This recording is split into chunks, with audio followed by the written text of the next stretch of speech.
এত সুন্দর গ্রামীণ পরিবেশে জমির মাঝখানে বসে চালতা ভর্তা বা টক কিছু খাওয়ার কিন্তু মজাই আলাদা।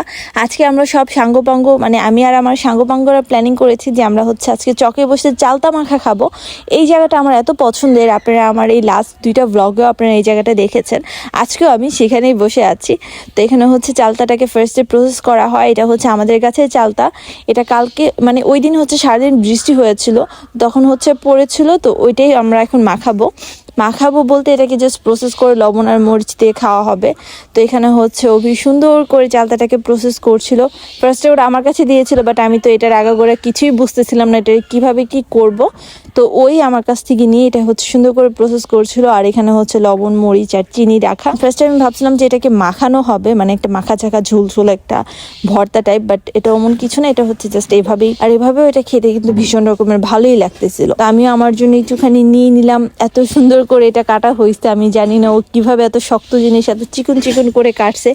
আমার ধারে তো এটা আপাতত অসম্ভব, হয়তো আর একটু বড় হলে তখন পারবো। তো আমরা এখানে সবাই মিলে চালতাটা খাচ্ছিলাম। এটা চালতাটা এত বেশি মজা ছিল, মানে আমি ফার্স্টে ভাবছিলাম যে মাখানো ছাড়া খেলে কেমন না কেমন লাগে, বাট না, ইট ওয়াজ সো গুড, খুবই ভালো ছিল। যদিও আমার প্ল্যানিং আছে যে আমরা এই পরবর্তীতে একদিন বারবিকিউ করবো, একদিন মোমোস বানাবো, একদিন চিকেন ফ্রাই বানাবো। তো দেখি আমার সেই প্ল্যানিংগুলো কতটুকু আমি কার্যকরী করতে পারি বা কতটুকু আমি এটাকে বাস্তবায়ন করতে পারি। আসলে আমরা শহরে থাকতে থাকতে মানে মনে হচ্ছে যে একজন ফার্মের মুরগি হয়ে গেছি। আর গ্রামে আসতে একদম গ্রামীণ পরিবেশে একটু স্বস্তির নিঃশ্বাস ফেলা যায়। আমার গ্রাম ভীষণ রকমের পছন্দ। আপনাদের সবার গ্রামের বাড়ি কোথায় আমাকে কিন্তু কমেন্ট সেকশনে জানাবেন। আর আমি নেক্সটে কোন জেলায় একটু ঘুরতে যেতে পারি সেটাও কিন্তু আপনারা আমাকে জানাতে পারেন। তো আমি খুব আরাম করে অনেকক্ষণ লাগে বসে বসে চালতা মাখাটা খাচ্ছিলাম। আমরা এক বসায় 3টা চালতা মাখা খেয়ে ফেলছি, এত পরিমাণে মজা লাগতেছিল। তারপর আমরা খেতে খেতে জাবির হঠাৎ করে চলে আসে, ও এখানে এসে ট্রাই করতেছিল, বাট ওর কাছে খুব একটা ভালো লাগে নাই, যেটা ওর চেহারার এক্সপ্রেশন দেখে আমরা বুঝতেছি।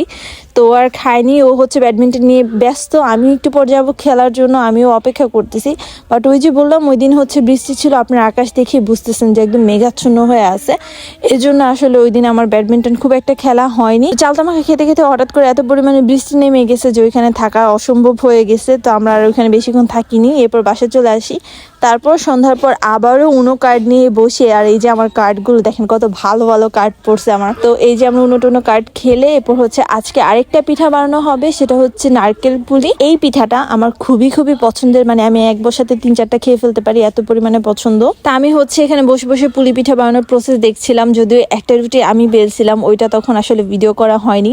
তারপর আমি বলতেছিলাম যে একটা আমি বেলছি মানে সবগুলো পিঠা আমিই বানাইছি, এমন কিছু, মানে ক্রেডিট নিয়ে গেছি। এনিওয়েজ, এই পিঠাটা খুবই খুবই মজা লাগে। আর এই পিঠাটা না আমার একদম গরম গরম খেতে ভালো লাগে, একদম ঠান্ডা হয়ে গেলে খুব একটা ভালো লাগে না, কারণ গরম গরম খেলে ভিতরে নারকেলটা অনেক মানে কি বলবো জুসি থাকে, তখন আমার ভালো লাগে খেতে।